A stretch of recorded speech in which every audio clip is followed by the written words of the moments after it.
The venture capitalist, who crushed my dreams with 3 cruel words, is now begging for a meeting. 5 years ago, he destroyed my confidence and stole my idea. Today, I'm worth $2.3 billion, and he's about to learn that karma doesn't forget, and neither do I. If you love stories about underdogs rising to the top and getting the ultimate revenge, you're going to love this one. Hit that like button if you're ready for some serious karma. And don't forget to subscribe, because trust me, you won't want to miss how this ends. My name is Naomi, and this is the story of how the worst day of my life became the best thing that ever happened to me. But let me start from the beginning, because you need to understand just how far I've come. 5 years ago, I was living in a cramped studio apartment in Detroit, surviving on ramen noodles and pure determination. I was 28 years old, working 3 different jobs just to keep the lights on. But I had something that money couldn't buy, a dream that consumed every waking moment of my life.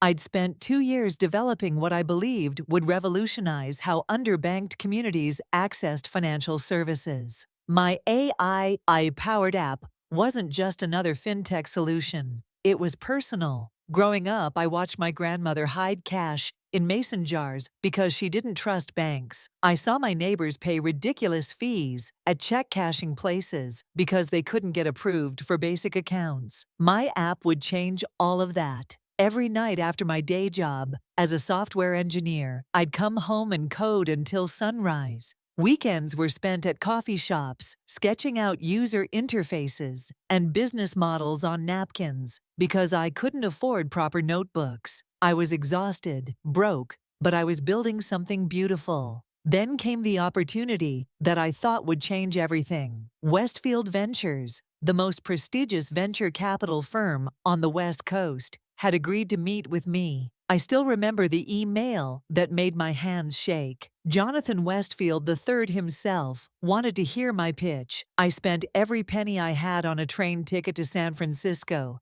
and a decent suit from a thrift store. For 3 weeks, I rehearsed that presentation until I could recite it in my sleep. I practiced in front of my bathroom mirror, in empty conference rooms at work, even on the train platform. While waiting for the commute home, I was ready. Walking into that gleaming glass tower in downtown San Francisco, I felt like I was stepping into my future. The lobby was all marble and gold, with fresh orchids that probably cost more than my monthly rent. But I belonged there. I knew I belonged there. The elevator ride to the 32nd floor felt eternal. My heart was pounding so hard I was sure the other passengers could hear it. But this was it, my moment. The months of sacrifice, the sleepless nights, the empty bank account. It was all leading to this. Jonathan Westfield III was exactly what you'd picture when you think of old money privilege. Perfectly styled silver hair, a suit that cost more than most people's cars,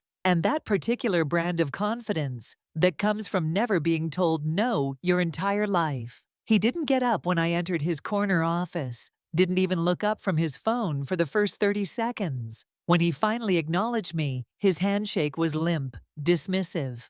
His assistant offered me water. I was too nervous to drink it. The view from his office was breathtaking. The entire bay spread out like a promise of possibilities. I took that as a good sign. My presentation was flawless. I'd practiced it so many times that despite my nerves, every word flowed perfectly. I showed him the market research, the user testimonials from my beta testing, the financial projections. I explained how my platform could serve millions of people who were completely ignored by traditional banking. I talked about my grandmother's mason jars, about the single mothers in my neighborhood who paid $30 fees just to cash their paychecks. This wasn't just business to me. This was justice. This was change. This was going to matter. For 23 minutes, I gave everything I had. When I finished, there was silence.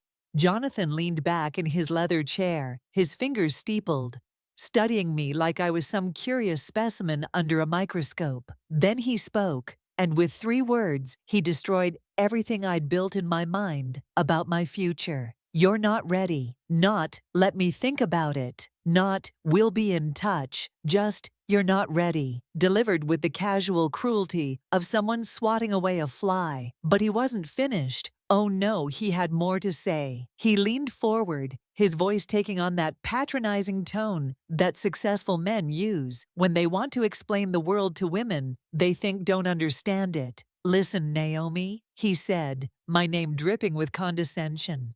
"This is Silicon Valley. This isn't Detroit. You're playing in the big leagues now.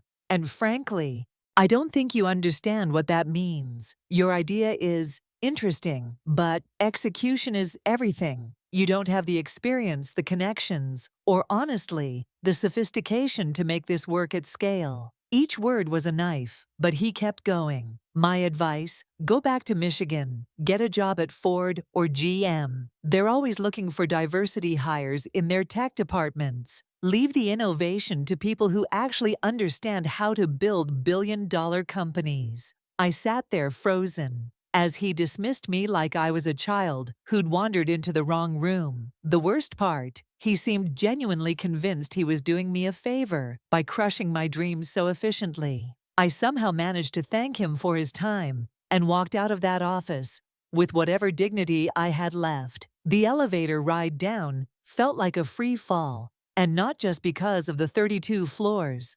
My entire world had collapsed in the span of 25 minutes. The train ride back to Detroit was the longest 7 hours of my life. I stared out the window at the landscape blurring past, replaying every moment of that meeting. Had I really been that naive? Was my idea actually terrible? Maybe he was right. Maybe I wasn't ready. Maybe I'd never be ready. 3 weeks later, I was scrolling through TechCrunch during my lunch break when I saw it. Westfield Ventures had just announced their latest investment, a $50 million Series A in a fintech startup called Bankbridge. The description made my blood run cold. Revolutionary AI-powered financial inclusion platform designed to serve underbanked communities through innovative lending algorithms and community-focused banking solutions. It was my idea, not similar to my idea. It was my idea, dressed up in different words and backed by Westfield's money. They'd even used some of the specific language from my presentation in their press release. I called their office, demanded to speak to Jonathan. His assistant politely informed me that Mr. Westfield didn't take unsolicited calls. I sent emails that were never answered. I even tried reaching out to the founders of Bankbridge, but they were too busy giving interviews about their revolutionary concept to respond to some unknown woman from Detroit. That night, I sat on my fire escape with a bottle of cheap wine and cried until I had nothing left. I'd been played, used. My vulnerability had been weaponized against me, and there wasn't a damn thing I could do about it. For 2 months, I was a ghost of myself. I couldn't bring myself to work on any new projects.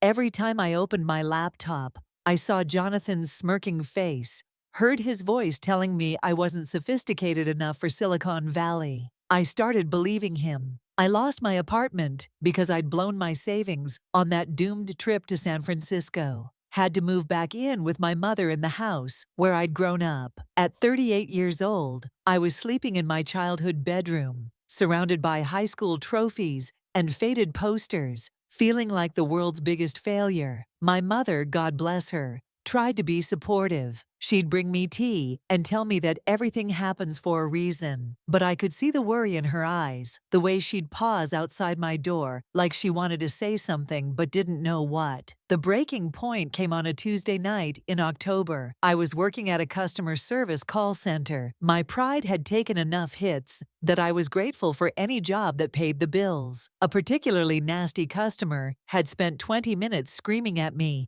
about a billing error that wasn't even my fault, and I'd had to sit there and take it because I needed the $8 an hour. I came home exhausted and defeated, and that's when I saw it on the news. Bankbridge had just closed their Series B, $150 million. The founders were being hailed as visionaries, appearing on magazine covers, speaking at conferences about financial inclusion. They were living my dream with my idea. and I was answering phones for people who treated me like garbage. That night, I made myself a promise. I was done being a victim. I was done letting Jonathan Westfield define what I was capable of. If he thought I wasn't sophisticated enough for his world, I'd build my own world, and it would be better than anything he could imagine. I started small. Instead of trying to compete directly with Bankbridge, I focused on something they couldn't replicate: authenticity. I knew my community because I came from it.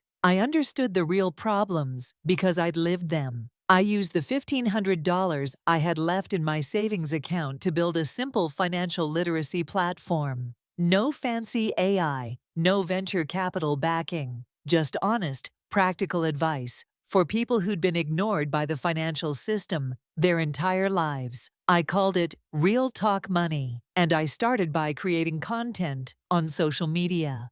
Videos shot on my phone in my mother's kitchen, talking about budgeting, credit scores, predatory lending. I shared my own struggles, my mistakes, my victories. I was vulnerable in a way that no VC-backed startup could ever be. The response was immediate and overwhelming. People were hungry for financial education that didn't talk down to them, that didn't assume they had trust funds or family connections. Within a month, I had 10,000 followers. Within 3 months, 50,000. The breakthrough came with a video I almost didn't post. I'd had a particularly rough day at the call center, and I was feeling sorry for myself. So I made a video about rejection, about being told you're not good enough, about how the worst moments in your life can become the fuel for your greatest victories. I talked about that meeting with Jonathan Westfield without naming him. I talked about having my idea stolen, about being dismissed because of where I came from and what I looked like. I talked about sleeping in my childhood bedroom and questioning everything I thought I knew about myself. But then I talked about getting back up, about refusing to let someone else's limited vision become your reality, about how sometimes you have to prove people wrong, not for revenge, but for your own soul. That video went viral, not just in financial circles, everywhere. It was shared millions of times, covered by major news outlets, turned into memes and motivational quotes. Suddenly, everyone wanted to know who I was and what Real Talk Money could do for them. The offers started pouring in: speaking engagements, podcast appearances, book deals, but more importantly, partnership opportunities. Community banks wanted to license my content. Credit unions wanted to integrate my tools. Employers wanted to offer my platform as a benefit to their workers.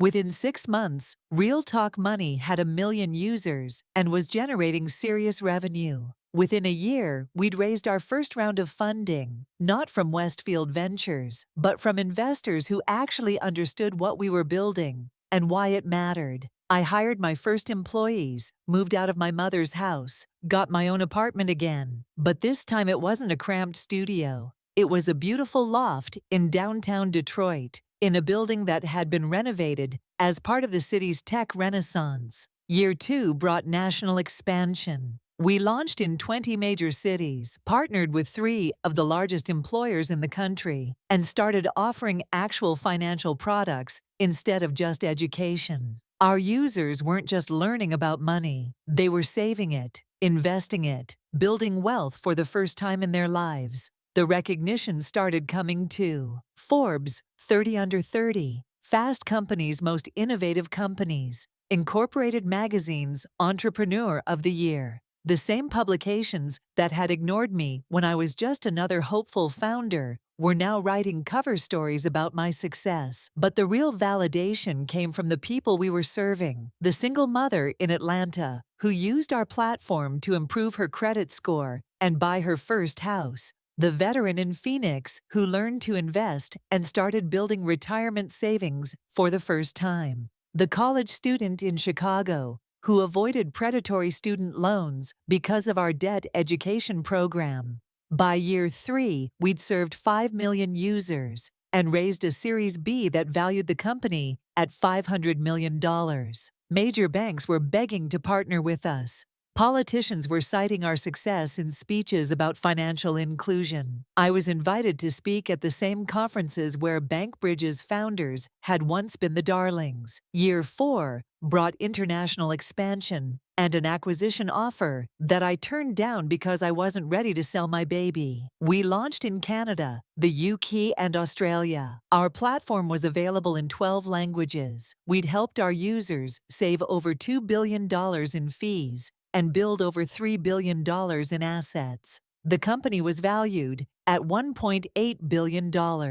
I was officially a billionaire on paper, but more importantly, I was changing lives on a scale I'd never imagined possible. Which brings us to last month, when my assistant knocked on my office door with a puzzled expression. "Naomi," she said, "I have someone on the phone who says he needs to speak with you urgently. Says it's about a partnership opportunity that could be mutually beneficial." I was busy preparing for our Series C announcement. We were about to become one of the most valuable fintech companies in the world, so I almost told her to take a message. But something about her tone made me curious. "Who is it?" I asked. "Jonathan Westfield from Westfield Ventures. He says you two have met before." The irony was so perfect I almost laughed out loud. After 5 years of silence, after stealing my idea and dismissing me as unsophisticated, Jonathan Westfield was calling me.